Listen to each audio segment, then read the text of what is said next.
ये पीछे जो लोग लाइट कभी श्रोताओं पे आ जाती है, कभी अंधेरा कर देते हैं, मेरा निवेदन है कि जो भी लाइट की व्यवस्था देख रहे हो श्रोताओं पर पूरी लाइट डाल के रखें, क्योंकि मुझे पता है शादीशुदा लोग हैं, वो अंधेरे का फायदा कभी भी उठा सकते हैं। हाँ, इसलिए थोड़ा मस्ती में रहे, इस उत्सव को महोत्सव बनाते रहे। मैं देख रहा हूं सर, अभी अमित भैया मेरे से कह रहे थे, बोले यार जल्दी जल्दी निपटाना है कार्यक्रम। मैंने कहा ऐसी क्या जल्दी, अपन तो आते रहते हैं, हमें पता है, सब लोग बहुत मन से सुनते हैं। बोले नहीं जल्दीबाजी कुछ नहीं है, जब तक मैं घर नहीं जाता तेरी भाभी खाना नहीं खाती। मैंने कहा कमाल के आदमी हो, ये तो अच्छी बात है कि आपको ऐसी सौभाग्यशाली पत्नी मिली जो आपके साथ खाना खाती है। अब इनका उत्तर सुनना और आनंद लेना। इन्होंने कहा बात वो नहीं है, बात ये है घर जाता हूं बनाता हूं तब खाती है। हाँ, तो ऐसी स्थितियां हो जाती हैं। सर मैं देख रहा हूं अभयराज सर बैठे हैं, सर मैं बहुत सारे लोग ऐसे फंसे हुए हैं वो ताली नहीं बजा रहे हैं। हाँ, वो शायद अभी आए हैं, उन्होंने पिछला कवि सम्मेलन नहीं सुना, उन्हें शायद नहीं पता कहाँ बजानी है कहाँ नहीं बजानी है। हाँ हाँ, ऐसा होता है। नहीं, लेकिन मैं सच बता रहा हूं, एक कवि सम्मेलन में था, मैंने हास्य की कविता सुनाई, सामने बैठे हुए श्रोता हंसे नहीं। मैंने वीर रस की कविता सुनाई, उन्होंने ताली भी नहीं बजाई। मैंने कहा जी मैंने हास्य की कविता सुनाई, सब लोग ठाके के साथ हंसे, आप हंसे क्यों नहीं? वो बीपीसीएल वाला था। मैंने कहा जी मैंने हास्य की कविता सुनाई, सब लोग ठाके के साथ हंसे, आप हंसे क्यों नहीं? बोला अमीर आदमी हूं, हंसने के लिए आदमी रखे हुए हैं। मैंने कहा जी मैंने वीर रस की कविता सुनाई, आपने ताली भी नहीं बजाई। बोला अमीर आदमी हूं, ताली बजाने के लिए आदमी रखे हुए हैं। और समझदारी की बात अब आ रही है।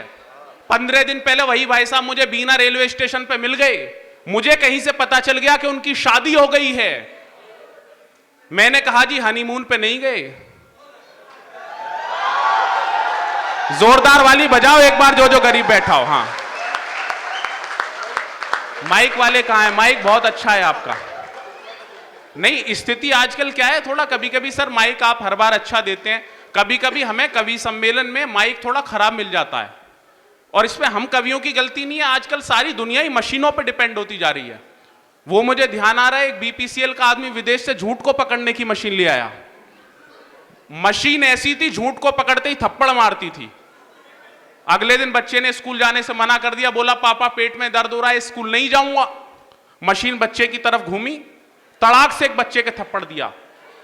पिता ने समझाया, पिता हमारे आशीष भैया जैसे थे, बोले बेटा जब हम तुम्हारी बराबर के थे हमने कभी झूठ नहीं बोला।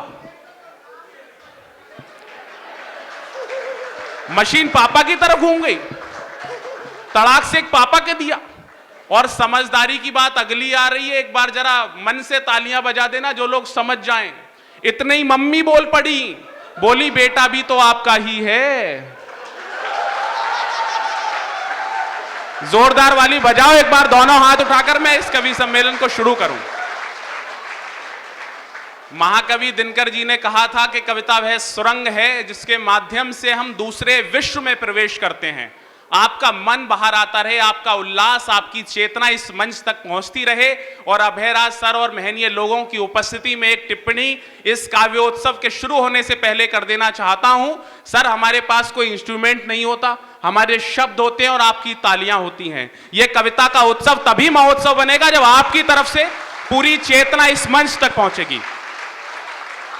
और कई दशकों तक मां हिंदी की सेवा करने वाले, कई दशकों तक तपस्या करने वाले संदीप दा की उपस्थिति में एक टिप्पणी और कर देता हूं, और आपकी तालियां हमारे मंच के बड़े लोगों के लिए उठेंगी जिन्होंने वर्षों तक यह काम किया, एक बड़ी लड़ाई लड़ी। 100 करोड़ की मूवी पर फ्लॉप होने का खतरा होता होगा, लेकिन यह हमारी फिल्म है जिसे हम सामने खड़े होकर जिंदा दिखाते हैं, यह कभी फ्लॉप नहीं हो सकती। बहुत मन से आप लोग सुन रहे हैं, और वैसे भी बीपीसीएल वाले तो सुनते ही हैं। अभय सर मुझे ध्यान आ रहा है, एक बीपीसीएल का आदमी, एक इंडियन ऑयल का आदमी और एक ओएनजीसी का आदमी साथ बैठ के चाय पी रहे थे।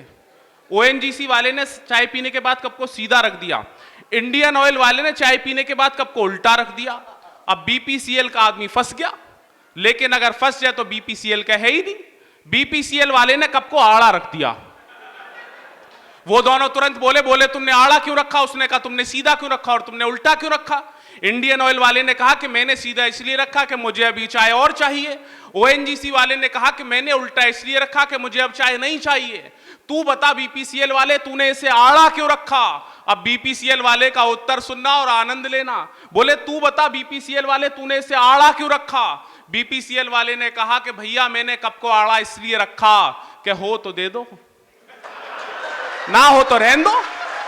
जोरदार वाली बजाओ एक बार। हाँ, हम आपसे निवेदन करते रहेंगे। मैं जहां से आता हूं वहां के महाकवि डॉक्टर कुंवर बेचैन जी ने लिखा कि पूरी धरा भी साथ दे तो और बात है, पर तू जरा भी साथ दे तो और बात है। चलने को एक पांव से भी चल रहे हैं लोग, पर दूसरा भी साथ दे तो और बात है। इसलिए आपके साथ की आवश्यकता है, आपके मन की आवश्यकता है। मैं इस कविता के क्रम को अग्रसित करना चाहता हूं। हम प्रेम प्यार की बात कर रही थी। देखो, प्रेम प्यार आप उनका सुनना जरूर, लेकिन अमल मत करना। नहीं, एक हरियाणा के कवि सम्मेलन में थी, इन्होंने प्रेम प्यार की कविताएं लिखी। सामने बैठे, जैसे पीछे हमारे भाई बैठे, उनके अंदर का शायर जाग गया। इनको सुनने के बाद हरियाणा के लड़के ने 2 पंक्तियां लिखी। उसने लिखा कि तेरी जुल्फ, हरियाणा का है, जुल्फ तो कहेगा नहीं। उसने लिखा कि तेरी जुल्फ कि ये लट कुछ ऐसे बल खावे से, जैसे खूंटे पे बंधी भैंस पूंछ हिलावे से। तो ऐसी स्थितियां ना हो जाए, तो ऐसी स्थितियां ना हो। थोड़ा मस्ती में रहो, थोड़ा आनंद में रहो। देखो, मैं तो होशियार आदमी रहा, मैं बार बार इसीलिए आ रहा हूं। रिजल्ट आना था, पिता ने कहा 1 सब्जेक्ट में फेल हो तो कहना जय श्री राम, 2 में फेल हो तो कहना राधे श्याम, 3 में फेल हो तो कहना ब्रह्मा विष्णु महेश। मैं रिजल्ट लेके आया, गेट पे पिताजी लठ लेके तैयार। सर, पिताजी ने मुझसे पूछा, बोले क्या हुआ रिजल्ट का? अब आनंद आए तो जरा सूचित करना। मैंने कहा पापा सांचे दरबार की। तालियां जोरदार वाली बजाएं एक बार। कोरोना के बाद ये उत्सव हम मना रहे हैं और ऐसे उत्सव मनाते रहें, लेकिन सच बता रहा हूं सर, केवल 5 मिनट आपके बीच में हूं। जितनी मेरी आज की पेमेंट है उससे ज्यादा मेहनत तो मैं कर चुका हूं, लेकिन 5 मिनट मुझे मन से सुन लें, थोड़ा मस्ती से सुन लें। निवेदन कर रहा हूं अपने बड़े भैया के साथ पढ़ना मेरे लिए बिल्कुल ऐसे ही है। मेरे बड़े भैया ने कवि सम्मेलन को वो ऊंचाइयां दी हैं कि उनके बाद मैं तो वो अक्सर कहा करता हूं कि मैं वो पुल हूं जिसके माध्यम से आप इन लोगों तक पहुंचते हैं। आज मेरे बड़ों ने मुझे जिम्मेदारी दी तो मुझे आज इस क्रम पर काव्य पाठ करना पड़ रहा है। 4 पंक्तियां सुना रहा हूं। लोगों ने कहा, एक जापानी मिला, बोला तुम्हारे यहाँ ओमिक्रॉन आया, कोरोना आया, टेक्नोलॉजी क्या आई? मैंने कहा हमने तो कोरोना को ऐसे भगाया कि विश्व में किसी ने नहीं भगाया। 4 पंक्तियां सुनना दद्दू, निवेदन करता हूं। स्वागत स्वागत स्वागत स्वागत। कि दुनिया को एक और तरीका बता दिया, हमने नया इलाज सभी को सिखा दिया। ताली बजाओ मिल के सारे जोर जोर से। आप भी बजाओ सर, आपने क्या मेरी सुपारी ले रखी है? जागृति जब तक सारे नहीं बजाएंगे शुरू ही नहीं होगा।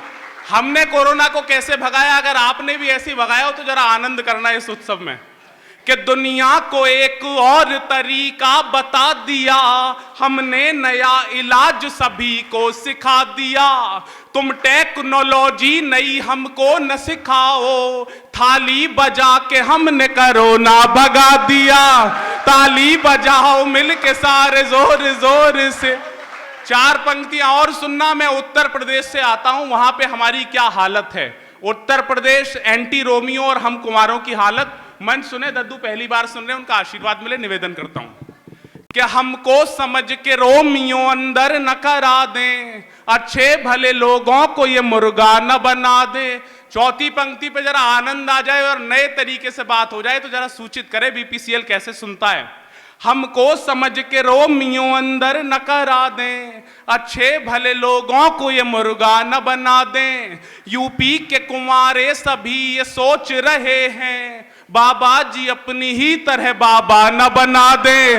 ताली बजाओ मिल के सारे जोर जोर से। 4 पंक्तियां और सुनना। सर, लोगों ने कहा मोदी जी पूरे विश्व में गए, यहां गए वहां गए। मैं 4 पंक्तियां निकाल के लाया हूं बीपीसीएल वालों, जहां मोदी जी का आज तक पैर नहीं पड़ा। अगर आपने इससे पहले वो जगह ना सुनी हो तो जिसने अब तक तालियां नहीं बजाई, जिसका मन नहीं मिला, वो भी जरा जाके निवेदन करता हूं कि पापी थे जितने वो नहीं पाताल में गए, नेताजी बन के वो न बुरे हाल में गए। पापी थे जितने वो नहीं पाताल में गए, नेताजी बन के वो न बुरे हाल में गए। पीएम बन के दुनिया में घूमे मगर सुनो, मोदी जी आज तक नहीं ससुराल में गए। ताली बजाओ मिल के सारे जोर जोर से। 4 पंक्तियां और सुनना भैया, आशीर्वाद मिले, निवेदन करता हूं। सर अभी इस देश में चीते आए, मैं बता रहा हूं चीते क्यों आए। सीधी सीधी कविताएं पढ़ रहा हूं क्योंकि 5-7 मिनट का समय मुझे मिला है, तो मैं कवि सम्मेलन की जगह कविता सम्मेलन कर रहा हूं, इसलिए आपका ज्यादा निवेदन करता हूं कि अपनी ही जान को वो फजीता नहीं लाते। चीते क्यों आए ये बता रहा हूं। अपनी ही जान को वो फजीता नहीं लाते, केसर ले आते और पपीता नहीं लाते। मोदी जी के घर में जो एक शेरनी होती, अफ्रीका से मोदी कभी चीता नहीं लाते। ताली बजाओ मिल के सारे जोर जोर से। 4 पंक्तियां और सुनना, निवेदन करता हूं भैया। 4 पंक्तियां और। मैं दिल्ली से आया हूं, वहां से आवाज लग गई थी कि भारत के टुकड़े कर देंगे। इन 4 पंक्तियों को पहले सुनिएगा और समर्थन करना जरा। बीपीसीएल वालों निवेदन कर रहा हूं कि ब्रह्मास्त्र था जो पास छोड़ कर दिखा दिया, विधान का भी पेज मोड़ कर दिखा दिया। वो देश तोड़ने की बात कहते रह गए, मोदी जी ने कश्मीर जोड़ कर दिखा दिया। ताली बजाओ मिल के सारे जोर जोर से। 4 पंक्तियां और सुनना। पाकिस्तान की आर्थिक हालत और मेरी ये 4 पंक्तियां। आपको पता होगा पाकिस्तान के वर्तमान में जो प्रधानमंत्री हैं उनका नाम है शहबाज शरीफ। अब मेरी 4 पंक्तियां पाकिस्तान की आर्थिक हालत, निवेदन करता हूं कि रुपयों का बैग छीन के बोरा थमा दिया, डोरी की डोर तोड़ के डोरा थमा दिया। एक काम किया मोदी जी ने 8 साल में, इमरान के हाथों में कटोरा थमा दिया। ताली बजाओ मिल के सारे जोर जोर से। दादाओं के सारे भरम को देख लिया है, भारत न सहेगा सितम को देख लिया है। सच्ची पंक्ति अगर पढ़ दूं तो जरा सभागार समर्थन करे, निवेदन करता हूं कि दादाओं के सारे भरम को देख लिया है, भारत न सहेगा सितम को देख लिया है। सब लोग जानते हैं कि दुनिया के दूध ने गुजरात की चाय के दम को देख लिया है। ताली बजाओ मिल के सारे जोर जोर से। बहुत बहुत आभार, बहुत बहुत शुक्रिया। कवि सम्मेलन को, इस क्रम को मैं आगे बढ़ाना चाहता हूं क्योंकि समय की अपनी सीमा है। जितना मुझे मिला था मैंने उतना पढ़ दिया।